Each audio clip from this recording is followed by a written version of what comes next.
Ano nga palang pangalan mo? Ako nga pala po si Brother Bong.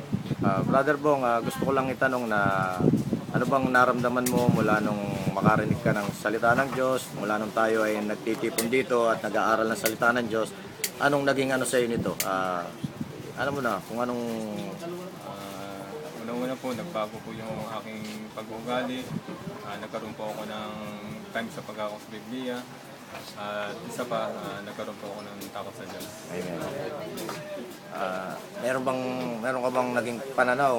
Ano bang naging ano mo rito? At anong may papayo mo doon sa mga taong hindi pa nakakagawa ng mga krimen katulad nito? May papayo ko lang po yung mga nasa labas.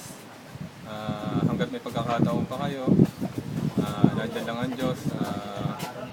Lumapit kayo sa Kanya. Kasi once na ang Diyos ang pumalo sa inyo, kahit anong araw, kahit saan lugar, baka hindi nyo ito makaya. Kaya hanggat nandiyan pa kayo, gawin nyo na yung inyong lumapit na kayo sa Diyos. Anong plano mo pag nakalabas ka na? Anong plano mo sa buhay mo? Paglaya ko po dito sa kulungan ito, yung mga bagay po na makaanong mundo, ipipilitin ko na pong iwasan at ilalaan ko na lang po ang aking oras at panahon sa aking asawa, sa aking anak at sa pananampalataya po. Amen. Amen. Salamat po. Pagpalain po kayo ng Panginoon. Amen. Po.